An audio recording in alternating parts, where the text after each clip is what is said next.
In today's podcast, we'll give you some useful tips so that you can improve your writing in English and take it up to the next level. Welcome to Aprender Inglés with Reza and Craig.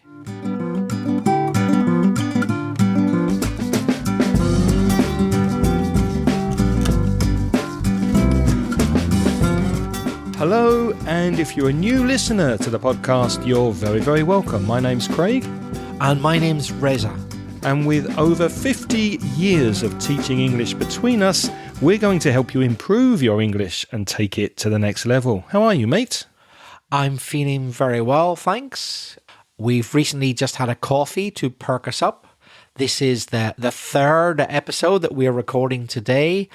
For those of you who don't know, we usually record 3 episodes together and then we release one every week. So we're kind of on a roll.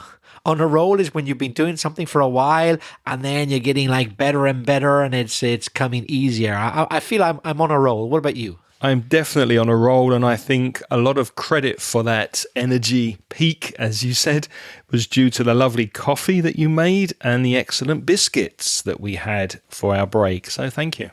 Oh, and as you know, Craig knows a thing or two about biscuits. I'm quite a big fan myself. In fact, we've even have episodes on biscuits. I can't remember the exact number, but put the word biscuit into the search box on our website and you'll find our episode all about biscuits.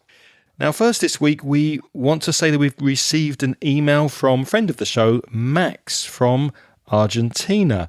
And it's an interesting coincidence because we are speaking today about how to improve your writing and writing well. And I don't know if you remember a recent audio message from Max when he spoke about Borges. Well, today he sent us this article, so we want to share it with you, and I hope you find it interesting. You can see the article link in the show notes. And the show notes are at inglespodcast.com/506. So if you are a fan of fine writing in Spanish, we strongly recommend you check out that interesting link that Max sent to us. We also have from Argentina another message, but this is a voice message, and it's from Juan. And Juan has recently passed the C1 exam.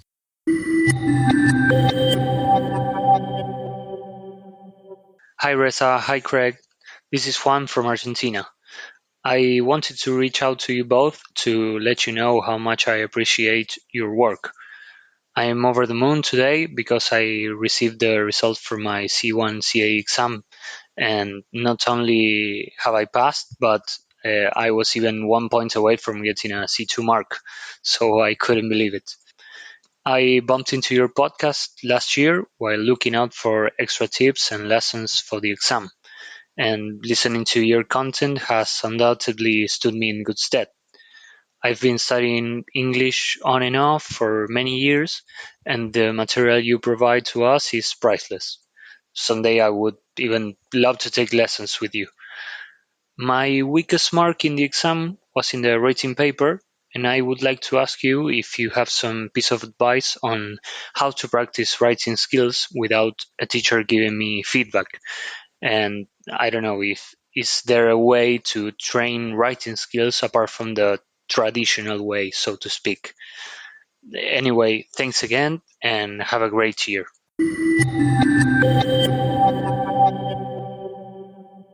Well, Juan, my friend, I think the first thing to say is congratulations and well done on such an excellent performance in your C1 exam. Great news, Reza.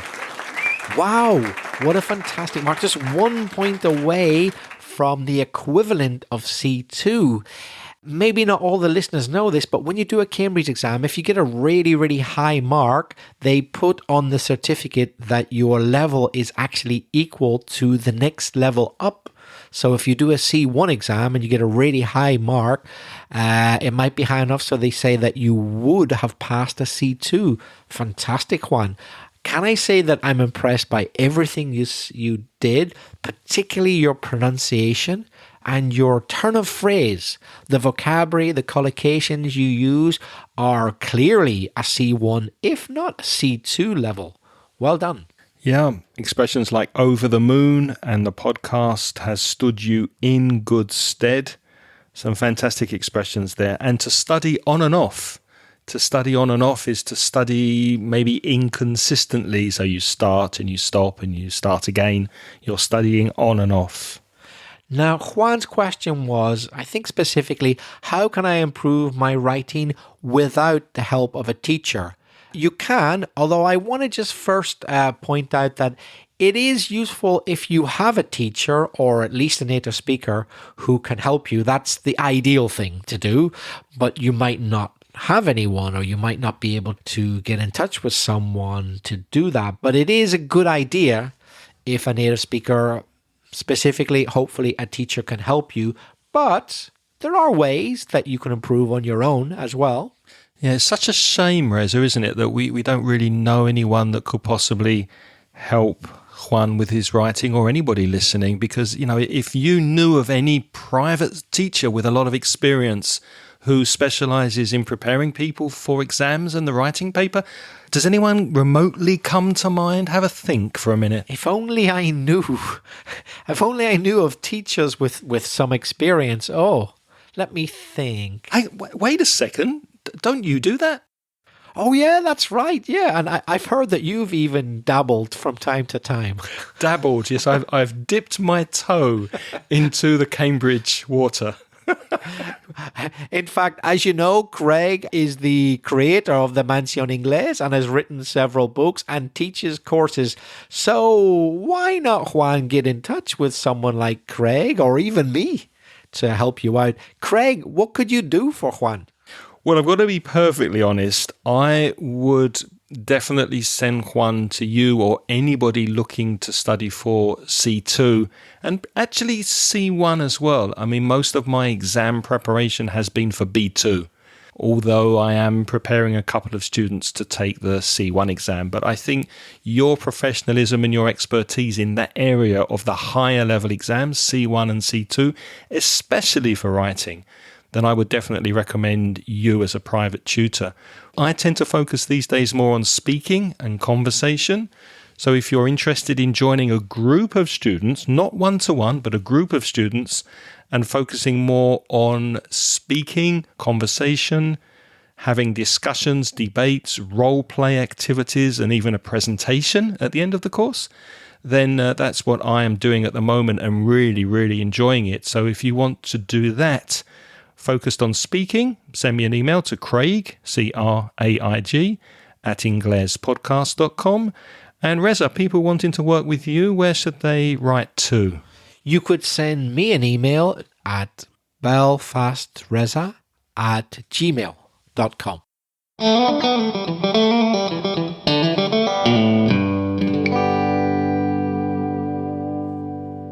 So we do have one or two points we could focus on for improving your writing in general, whether you're studying with a private teacher or not. One thing you obviously should be doing, and this also applies to listening and speaking, is to do it regularly, but do it in real life situations if possible.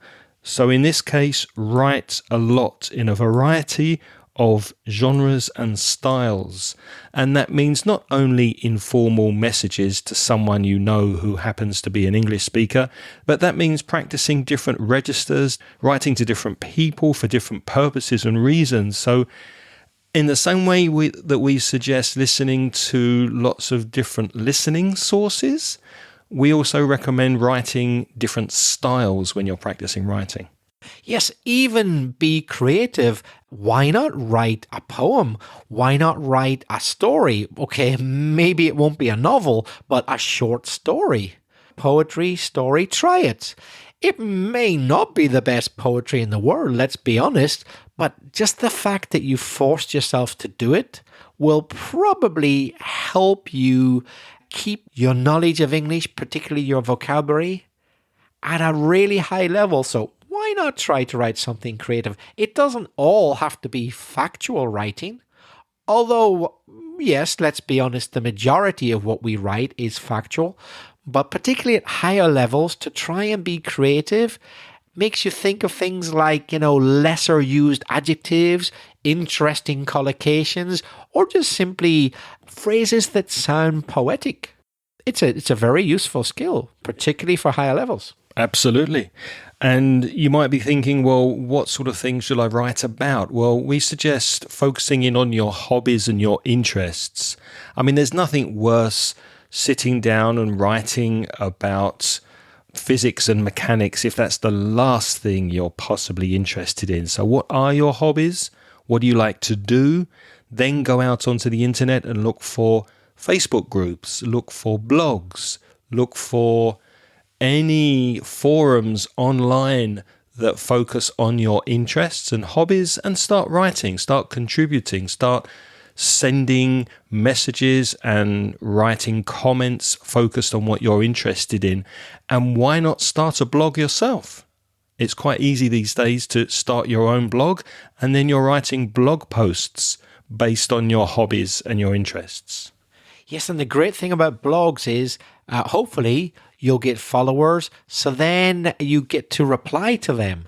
The most important thing I think about writing is that there's some kind of transaction or correspondence. Very often, for example, in an exam situation even, they ask you to write in response to something. Yeah, it's not in a vacuum.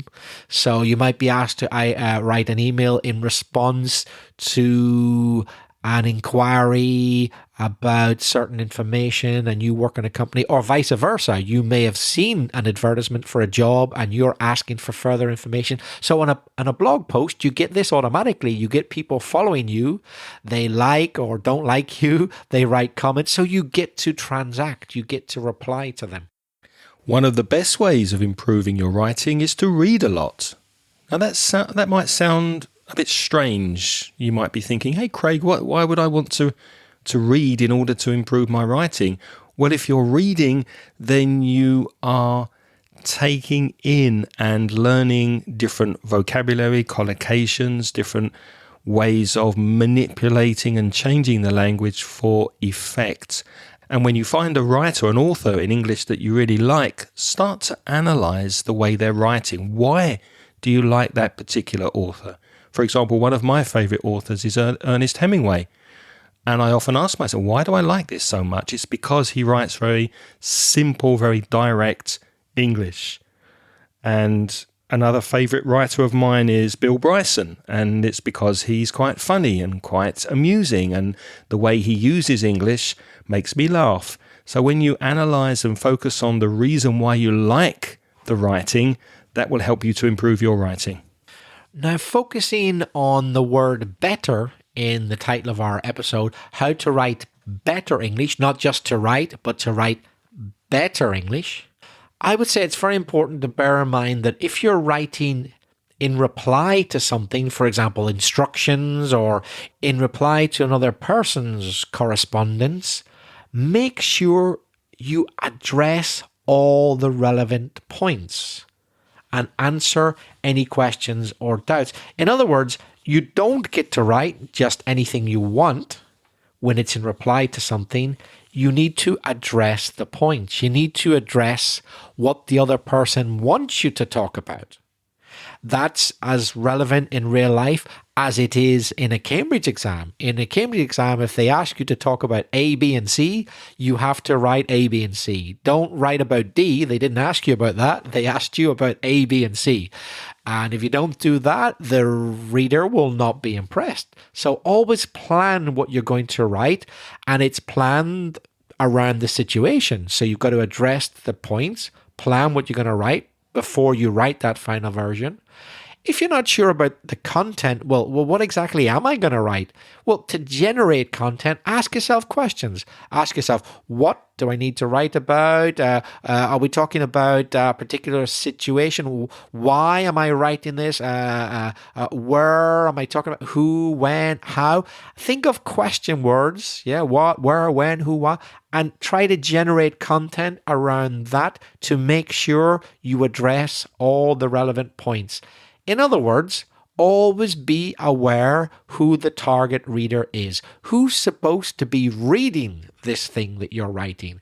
Are you informing them of the things that they want to know? If not, your writing's not good. It doesn't matter how good your English is. In an exam, you wouldn't get a high mark, and in real life, the reader will not be impressed if you don't write about what they want you to write about. Also, as regards the target reader, think of the register. What's the situation in which I'm writing to this person? Do I know them well? Are they a good friend? If that's the case, obviously you need to write informally. If you don't know them at all and it's an email, for example, a job application asking for information, well, it's got to be formal and it's got to be serious. If it's a friend, it could even be a funny register. If you're writing about an app, in a magazine or a forum of people who know a lot about mobile apps, might even be slightly technical. You can't just write, yeah, it's really good, I love all the pretty colors. Not good enough. You've got people who know about IT, you're going to have to be a bit technical. But if it's for a kind of a young person's magazine about new kind of trends, well, maybe you don't have to be so technical. It could be more simple language. So always bear in mind what the target reader expects from you.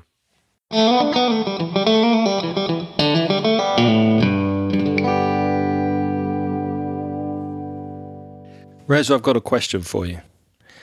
We often say to students, especially students who are preparing for a writing exam, before you even start writing, make a plan. Take the first 5 minutes or first 10 minutes of the exam to just write down some notes so that you don't get lost in your writing when you start to write.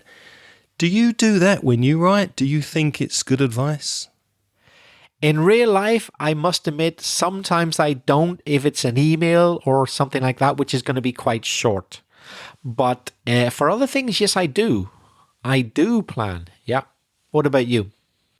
Not usually, but then I don't tend to do a lot of long form writing. I don't write long blog posts, but I do write advertising, promotional texts, and I never plan. But I do redraft a lot. And I still give my students that advice. I still, for example, if they're writing an essay, it's probably a good idea to write down the pros and the cons of the particular topic, the advantages and the disadvantages, and then you can use some lovely linking words to show contrast, etc. But yeah, I've been thinking about that a lot lately because I've got a student, hello Olga, if you're listening, I've got a student who doesn't typically write the plan, but she's got it in her head and she writes very, very well. So I'm thinking, well, is it that important to write a plan as long as you've got it more or less clear what's going to be in each paragraph and you've got that good introduction and conclusion? I'm not so sure. Depends. In real life, I agree, it might not be that important, but I really strongly advise it in an exam situation. Okay. Because examiners, when they're correcting writing, are very, very carefully scrutinizing that you have addressed all the points and in a logical order. And if that isn't super, super clear, they're going to take lots of points off you for bad organization and discourse management and that type of thing. So for an exam, I would say it's essential to plan. Even if it's just an email, it needs planned in an exam. But I do agree that in real life, there are certain things that perhaps don't need so much planning. Yeah, I agree with it. With an exam task, they are looking for organisation in your writing. So when that plan would definitely help you with that. Because in real life, if you miss out a little bit of information, a tiny little detail, it's not the end of the world. The person might just get back to you and say, oh, in your last email, we did mention I did ask you about the price, but you didn't mention it. No big deal. You write back to the price. But do that in an exam and you forgot to cover one of the points then. As far as they're concerned, it said, refer to the content, the quality, and the price of your product. If you don't mention the price, all the examiner knows is you missed some content. So I'm going to mark your content score away down there because you didn't plan it. So I think that's the risk in an exam of not planning. That makes a lot of sense. Another thing you should bear in mind and take note of is vocabulary. You should expand your vocabulary and use a variety of less common words, although I would add to that, not at the expense of clarity. Be careful of having too many adjectives and adverbs in your writing. Obviously, you'll have more in creative writing than if you're writing a report, for example. But you do want your writing to be very clear, very concise. Yes, some people, I think, get a bit too obsessed, as Craig says, about trying to paraphrase everything. Paraphrase as much as you can within reason, but there are some things which can't be paraphrased. And if you try to impress people with your vocabulary at the expense of clarity, you sound silly. For example, imagine you're asked in an exam situation to write an essay about something to do with sexism. There's not many ways of saying sexism apart from the word sexism. I can't think of that many. So if you start saying things like, sexism is very widespread these days, although things are getting better. And then you think, I don't want to repeat the word sexism. Like, men not being nice to women. That's not a very good expression. It would have been better just to write the word sexism again. There's certain words that you just have to repeat. Bigotry, maybe, or sexual discrimination. But don't think, every single time I'm going to have to say the word sexism in a different way. No, it's not the end of the world if you repeat an important concept a few times, because there may not be many ways of saying it. And if it's the central theme of your writing, you may not have any choice. Because I've noticed that with a few higher level students, I think, I must paraphrase this concept. So they come up with, crazy things like, precisely speaking about sexism, somebody recently wrote, unschivalry behavior. That's not sexism. It's not the same thing. You're getting into different territory. It just sounds silly then. Yeah. They should have just repeated the word if they have to. So what Craig said, clarity first and being understood, not being poetic. Being poetic or showing off your vocabulary is not the principal objective. It's important to expand your vocabulary, but clarity first. And while you're practicing your writing, of course, it's a good idea to experiment with vocabulary and look for synonyms. So go to a good thesaurus, and I've linked to one here in the show notes at inglespodcast.com/506. Thesaurus.com. That's where you can go to find a variety of words and synonyms. I think particularly when it comes to adjectives, a thesaurus is useful for nouns and idioms and things as well. But particularly for adjectives, there's no excuse, for example, for writing the word good 10 times in any type of writing. In an exam, that's not going to impress an examiner. If you say something's good 20 times, talking about food, it can be good, but couldn't you have said tasty, delicious, spicy, interesting, innovative? Extremely good. Extremely good. You didn't have to say good 10 times. So particularly when it comes to adjectives, don't keep repeating them. Do try to be experimental in that sense. Now, we mentioned feedback at the beginning, and obviously Reza is the best man for the job as far as that's concerned. I don't know about that. I think Craig's being a bit harsh on himself. Not at all. Not at all.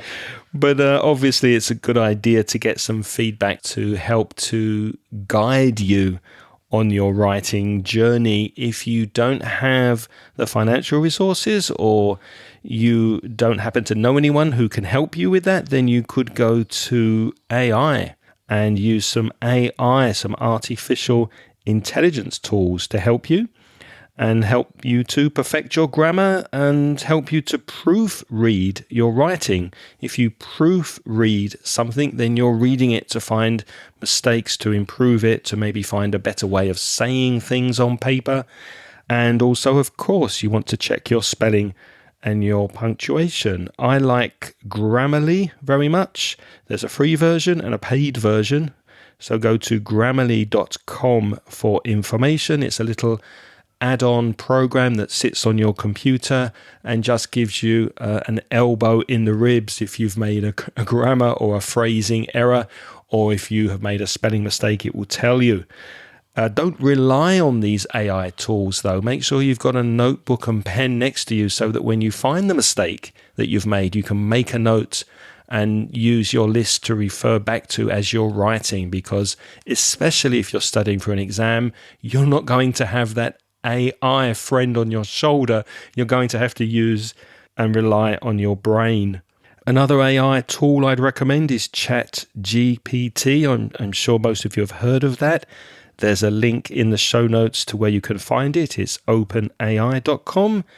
And also, if you're practicing for an exam, you can try writeandimprove.com, which is Cambridge's AI writing correction tool. But again, don't rely on these tools. They're not 100%. They're not as good as a real-life teacher with lots of experience, but they will help you if you need it.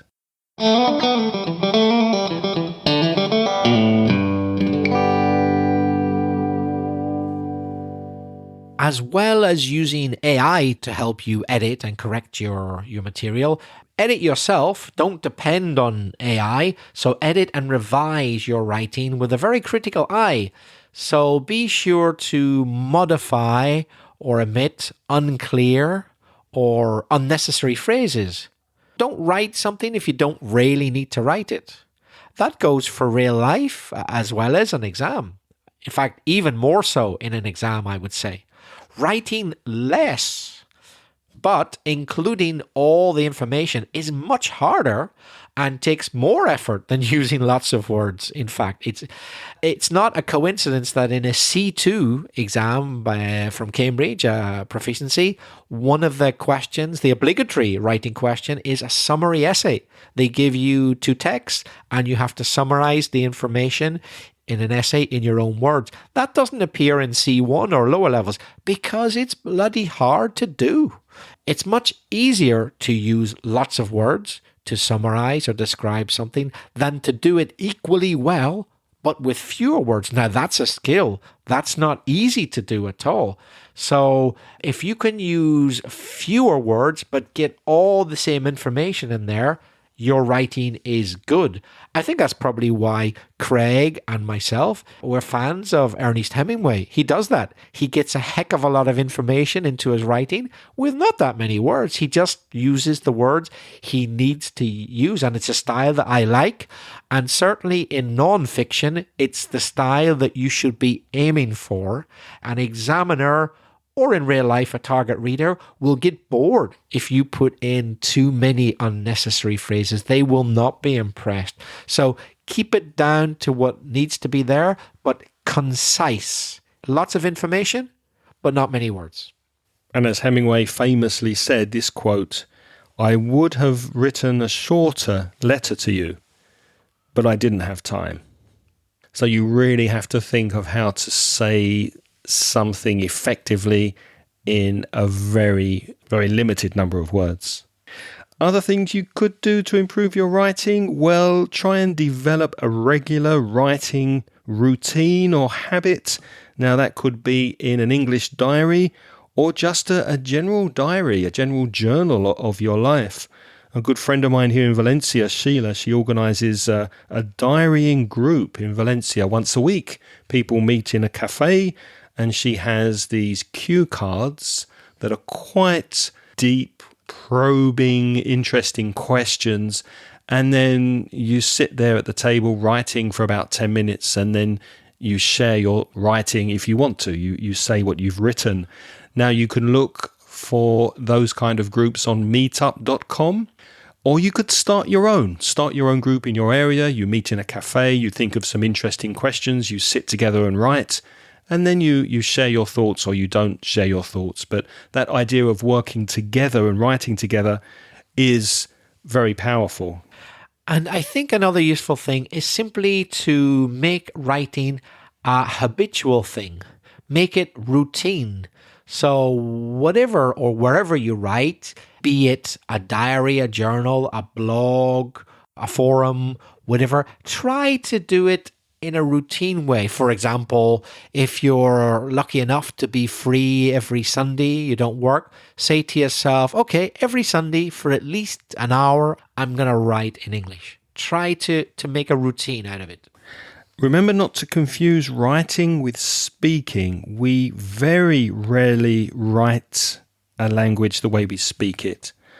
And sometimes people forget that. Now, if we're writing a play, for example, and people are talking in the play, we might write speech for the characters, and that should be imitating spoken English. But very often we are more formal in our writing.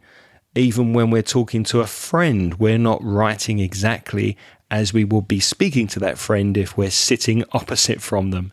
So bear that in mind always. Spoken English is different from written English. Another thing you could experiment with is to develop your own unique voice. Find your own writing voice. Well, we say the word voice here, we don't mean speaking. You can use the word voice to mean your own style, yeah? Your own style of writing, your own voice. It's the way you express yourself that sets you apart from other people. As we all know, we don't all speak the same. There are very, very, very intelligent, famous academics out there, and they all speak in different ways. They don't all speak the same way, but they're all extremely interesting people to listen to. The same goes for writing. We don't all write the same way. So try to find your own voice, your own style. Although always bear in mind that accuracy and clarity is first, but then after that comes your own style. Find your own unique voice. What might help you also is reading your writing aloud, because when you do that, that can help identify any awkward phrasing you've written, any sentences that sound a bit off, a bit clunky, they don't really flow very well, any areas that might need improvement. So when you've written your blog post or just a paragraph or your journal, your diary entry, just read it back and say it. And sometimes that helps you with the flow and the capture of what you're trying to express.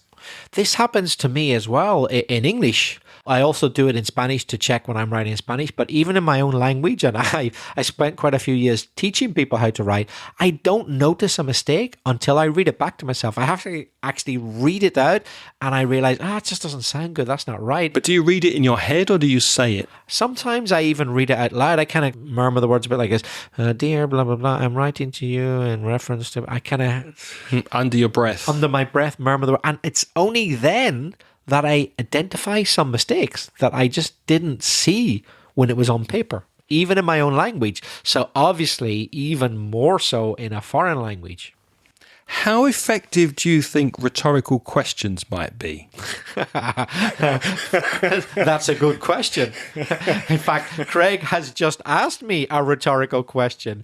He knows the answer before I answer him. Of course, they're very important. So rhetorical questions are questions that aren't really questions because we already know the answer. The answer is either yes or no before we answer. We already know. So it's good to put them into certain types of writing to get people thinking. For example, in a Cambridge exam, at the start of a first certificate essay, you might get a question like, no one denies the huge benefits of a globalized economy, but does everyone really benefit?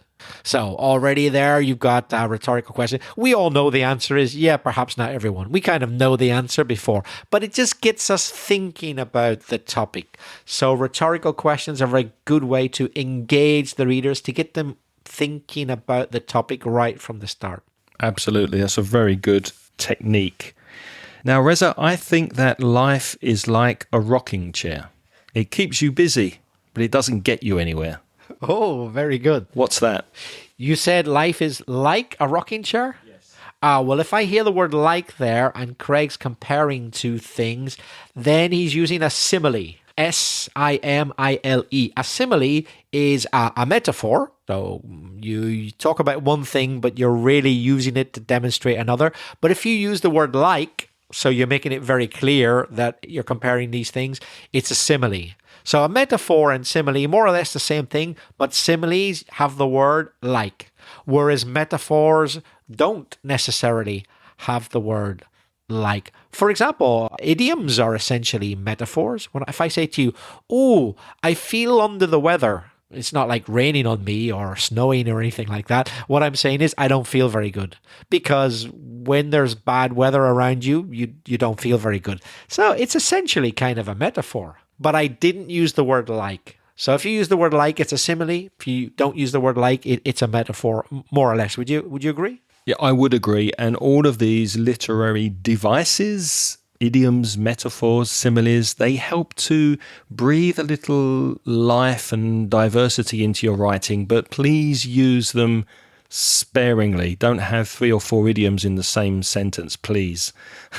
The examiners don't like that. So if you're writing for an exam, by all means, yes, please use these metaphors, similes, etc. Show off, let them know that you have these expressions in your vocabulary, but don't overuse them. Don't use them too much. Another very important aspect to improve your writing, and it also applies to speaking, is to use transitional words or phrases to connect ideas. In other words, connectors, linkers, discourse markers, those words and phrases that join everything up and make it flow, move along more smoothly. For example, imagine you know that you're going to write about 3 advantages of studying English abroad. You know this in advance because you've planned it. Well, the logical thing would be to start by saying, living abroad has many advantages. Firstly, blah, blah, blah, blah, blah. And then later you'll be saying, another advantage or a second advantage of living abroad, or in addition to blah, blah, blah. So you show that you've planned your ideas, that they're connected, and the reader knows immediately, okay, he says another advantage. So we finished with the first advantage. Now he's going to talk about the second advantage. I know that because I read the words another advantage. You make it easy for the reader. So it's much more pleasant and more impressive for the reader to follow you. So we hope these tips and ideas and suggestions have helped you, and that if you are preparing your writing for an exam, or if you just want to focus on being a better writer in English, then maybe some of these pieces of advice will be useful for you. But now it's your turn to practice. We usually ask you to send us voice messages. Obviously, that's great practice for your speaking, but this week, maybe it's more fitting, it's more appropriate to ask you to send us an email to practice your writing. Do you write regularly? Are you preparing for an exam in English? How do you feel about your writing? Are you working on it? And if you are, what are you doing to improve? We'd love to hear from you. Sometimes we do wonder when we turn on our microphones and we do this. Hello? Hello? Is there anybody listening to us? So please send us an email. Let us know you're out there and tell us about your writing in English. Reza, how can people contact us by email? They could write to you, Craig, and the address is craig@inglespodcast.com. Or you could write to me, and the address is belfastreza@gmail.com. And if you're a Spanish speaker and you want to study English for free, why don't you visit the Mansion Inglés website? And you can also find some paid ebooks and other content and audios for self-study. To see those, go to the online store, which you'll find at store.mencioningles.net. As always, we'd like to thank all our Patreon supporters. And Patreon is a program where people donate as little as $1.50 per month. And as a way of saying thank you for their donation to the podcast, we give them instant access to the audio transcriptions. If you're interested, have a look in the show notes. It's patreon.com/inglespodcast. And before we say goodbye, we'd love to thank not only long-time supporters on Patreon, but also the more recent people who have joined our Patreon program, our latest supporters who have joined us this month. And they are Pau Romero Ruiz, Fatima, Julian Gomez, Juan Carlos Ramos Mendoza, Annie, Ezequiel Zupel, Ruby, Jorge Alberto Borda, and Juan Carlos Rodado, who has recently increased the amount of his Patreon donation. Thank you, Juan Carlos, and thank you to everybody who is supporting us on Patreon. What's next week, Reza?